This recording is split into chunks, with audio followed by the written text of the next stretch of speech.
உலகத் தமிழர்களின் உயிர்நாதம் உண்மை தமிழ் தொலைக்காட்சி. வணக்கம். உண்மை தமிழ் தொலைக்காட்சியின் பிரதான செய்திகள். முதலில் தலைப்புச் செய்திகள். கடூழிய சிறையில் உள்ள முன்னாள் அமைச்சர்களின் பரிதாப நிலை.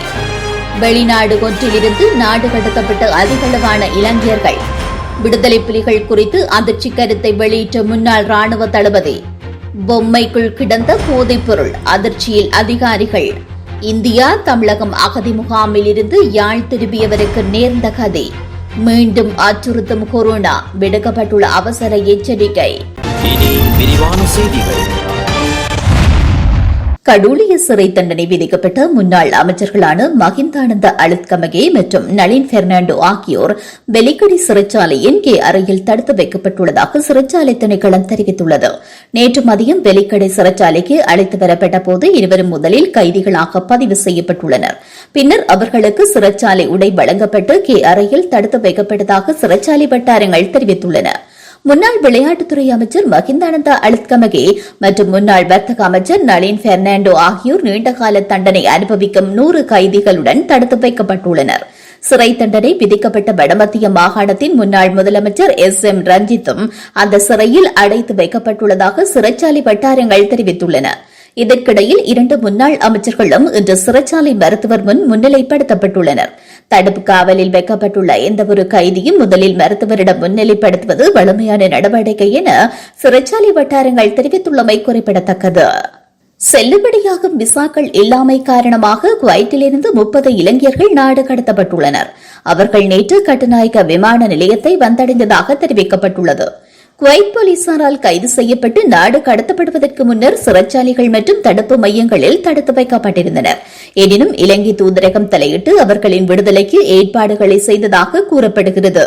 இலங்கை வெளிநாட்டு வேலைவாய்ப்பு பணியகம் அவர்களுக்கு பயண செலவுகளையும் வழங்கியுள்ளதாக தெரியவந்துள்ளது. ஆட்சியாளர்கள் உறங்கிக் கொண்டிருந்தால் விடுதலை புலிகள் அமைப்பு மீளெழுச்சி பெறக்கூடிய அச்சுறுத்தல் உள்ளதாக முன்னாள் ராணுவ தளபதி பீல்டு மார்ஷல் சரத் பொன்சேகா எச்சரிக்கை விடுத்துள்ளார். கொழும்பு தொலைக்காட்சி ஒன்றிற்கு வழங்கிய நேர்காணலின் போது அவர் இவ்வாறு கூறினார். கனடாவில் தமிழின அழிப்பு நினைவகம் அமைக்கப்பட்டுள்ளது. சர்வதேச அழுத்தங்கள் தொடர்கின்றன. எனவே விடுதலை புலிகள் அமைப்பு வடக்கு கிழக்கில் மீள தலை தூக்குவதற்குரிய சாத்தியம் உள்ளதா என்று நிகழ்ச்சியில் கேட்கப்பட்ட கேள்விக்கு பதிலளித்த அவர், வடக்கில் உள்ள சில அரசியல்வாதிகள் வாக்கு வேட்டைக்காக தனி ராஜ்யம் அமைக்கப்படும் என்ற உறுதிமொழியை இன்றளவிலும் வழங்கி வருகின்றனர். சுய நிர்ணய உரிமை பற்றி கதைக்கின்றனர்.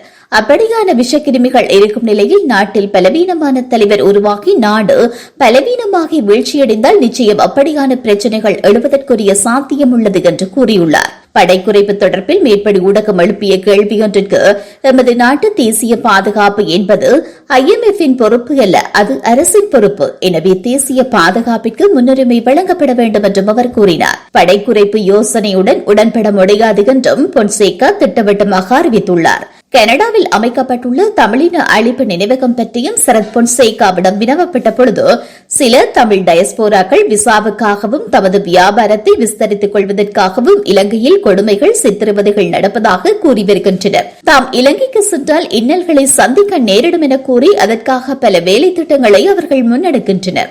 இலங்கையில் இனப்படுகொலை நடந்துள்ளதாக முன்வைக்கப்படும் குற்றச்சாட்டுகளை தற்போதைய அரசு போலவே கடந்த கால அரசுகளும் நிராகரித்துள்ளன என்றும் அவர் பதிலளித்துள்ளார். கட்டுநாயக்க விமான நிலையத்தில் மிகவும் சூட்சுமமான முறையில் போதைப் பொருளை கொண்டு வந்த வெளிநாட்டவர் ஒருவர் கைது செய்யப்பட்டுள்ளார். இந்த கைது நடவடிக்கை இன்று அதிகாலை கட்டுநாயக்க விமான நிலையத்தில் இடம்பெற்றுள்ளது. கைது செய்யப்பட்ட சந்தேக நபர் 38 வயதுடைய இத்தாலிய பிரஜை என தெரிவிக்கப்பட்டுள்ளது. கட்டுநாயக்க விமான நிலையத்தின் வருகை முனையத்தில் காவல்துறை போதைப்பொருள் தடுப்பு பிரிவு அதிகாரிகள் மற்றும் விமான நிலைய சுங்கப்பிரிவு அதிகாரிகள் இணைந்து சோதனையில் ஈடுபட்டனர். இதன்போது 10 கிலோ 323 கிராம் கொக்கையின் போதைப்பொருள் கைப்பற்றப்பட்டுள்ளதுடன் போதைப்பொருளை விமானம் மூலம் இலங்கைக்கு கொண்டு வந்த வெளிநாட்டவர் ஒருவர் கைது செய்யப்பட்டுள்ளார். சந்தேக நபர் இந்த போதைப்பொருளை 3 கரடி பொம்மைக்குள் மறைத்துக் கொண்டு வந்திருந்தமை குறிப்பிடத்தக்கது. இந்தியாவில் அகதி முகாமில் பல தசாப்தங்களாக வாழ்ந்து வந்தவர் சட்டப்படி யாழ்ப்பாணம் திரும்பிய நிலையில் கைது செய்யப்பட்டுள்ளார். இந்தியா தமிழகத்திலிருந்து நாடு திரும்புவதற்கு தேவையான சகல ஆவணங்களும் அவரிடம் இருந்தபோதும் அவர் கைது செய்யப்பட்டுள்ளார்.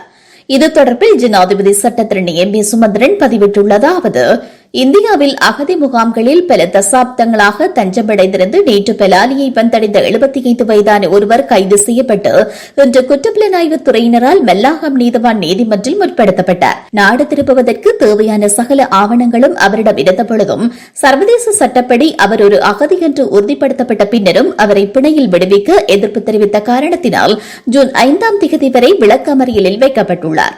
நாடு திரும்புவதற்கு தயாராக இருக்கும் 10,000க்கும் மேற்பட்டவர்கள் நாடு திரும்பாமல் இருப்பதற்கான ஏற்பாடா இது என்றும் ஜனாதிபதி சட்டத்திரணி சுமந்திரன் கேள்வி எழுப்பியுள்ளார். ஆசிய நாடுகளில் 28 நாட்களில் 91,000 பேருக்கு கொரோனா வைரஸின் புதிய வேரியன்ட் மிகவும் பரவத் தொடங்கியுள்ள நிலையில் உலக சுகாதார அமைப்பு எச்சரிக்கை விடுத்துள்ளது. 2019 இறுதியில் சீனாவில் பரவத் தொடங்கிய கொரோனா வைரஸ் உலகம் முழுவதும் வேகமாக பரவி பல லட்சம் உயிர்களை பலி கொண்டது. இதன் பாதிப்பிலிருந்து உலகம் மீண்டு வர சில ஆண்டுகள் ஆனது. தற்போது மக்கள் இயல்பு நிலைக்கு திரும்பியுள்ள நிலையில் கொரோனாவின் மைக்ரோன் வகை கொரோனா தொற்றான இது இந்தியா மற்றும் பல்வேறு ஆசிய நாடுகளில் பரவியுள்ளது. சீனா, சிங்கப்பூர், தாய்லாந்து நாடுகளில் பாதிப்புகள் அதிகரித்து வரும் நிலையில் முகக்கவசம் அணியும்படி வலியுறுத்தப்பட்டுள்ளது. இந்தியாவில் மே 28 வரை கொரோனா பாதிப்பு எண்ணிக்கை 1000 தாண்டியுள்ளதாகவும் தெரிவிக்கப்பட்டுள்ளது. இதில் கேரளாவில் அதிகளவில் பாதிப்புகள் பதிவாகியுள்ளன. உலகளவில் புதிய கொரோனா வேரியன்ட் 28 நாட்களில் 91,583 பாதிப்புகள் உறுதி செய்யப்பட்டுள்ளதாக உலக சுகாதார அமைப்பு தெரிவித்துள்ளமையும் குறிப்பிடத்தக்கது. மீண்டும் தலைப்புச் செய்திகள். கடூழிய சிறையில் உள்ள முன்னாள் அமைச்சர்களின் பரிதாப நிலை. வெளிநாடு ஒன்றிலிருந்து நாடு கடத்தப்பட்ட அதிகளவான இளைஞர்கள். விடுதலை புலிகள் குறித்து அதிர்ச்சி கருத்தை வெளியிட்ட முன்னாள் ராணுவ தளபதி. பொம்மைக்குள் கிடந்த போதைப் பொருள் அதிர்ச்சியில் அதிகாரிகள். இந்தியா தமிழகம் அகதி முகாமில் இருந்து யாழ் திரும்பியவருக்கு நேர்ந்த கதை.